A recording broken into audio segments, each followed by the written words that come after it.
सो biliary colic क्या होता है? स्मूथ मसल्स होता है हमारे गॉल ब्लैडर में। सबसे ज़्यादा स्मूथ मसल होता है वो टिप पे होता है गॉल ब्लैडर का। बेसिकली जब स्टोन उसमें हो जाता है तो गॉल ब्लैडर अटेम्प्ट करता है एक्सपेल करने का, ताकि स्टोन को निकाल सके। तो ये जो पेन होता है वो इंटरमिटेंट होता है, मतलब अचानक अचानक रह के हो जाता है और बहुत इंटेंस होता है। जहाँ पे कैलकुलस यानी स्टोन जो है वो फंस जाता है terminal end of the cystic duct में या फिर लोअर एंड में, जहाँ पे स्मूथ मसल सबसे ज़्यादा होता है। फिर क्या होता है ना कि वो सप्लाई होता है T7 टू T9 से, ठीक है, जो कि thoracic segment of the spinal cord T7 to T9 से सप्लाई होता है, जो कि राइट अपर क्वाड्रेंट और एपिगैस्ट्रियम, मतलब हमारा जो अम्बलिकस के ऊपर वाला जो क्वाड्रेंट होता है वो एपिगैस्ट्रियम होता है, वो भी T7 टू T9 डर्माटोम से ही सप्लाई होता है। तो हमारा बेसिकली गॉल ब्लैडर का जो पेन होता है वो एपिगैस्ट्रियम में भी बहुत ज़्यादा। Now obstruction of the CBD।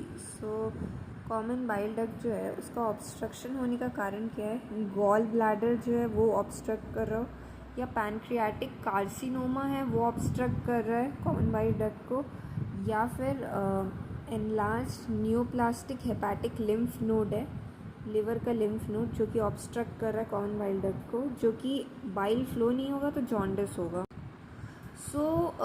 Core वोइसियस law जो होता है ये हमारा बेसिकली कॉमन बाइल डक्ट का जो ऑब्स्ट्रक्शन हुआ है वो अंदर से हुआ है या बाहर से हुआ है ये पता करने के लिए होता है।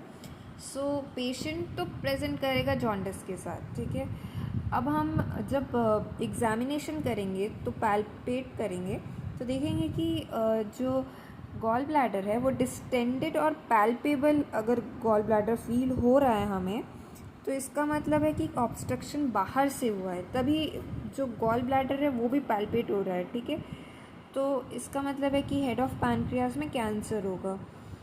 पर अगर हम लोग जॉन्डिस है पेशेंट को पर पैल्पेट नहीं कर पा रहे हैं गॉल ब्लैडर को, गॉल ब्लैडर डिस्टेंडेड भी नहीं है, तब हो सकता है ऑब्स्ट्रक्शन जो है वो अंदर से है। तो इसका मतलब है कि गॉल ब्लैडर ऑब्स्ट्रक्शन है।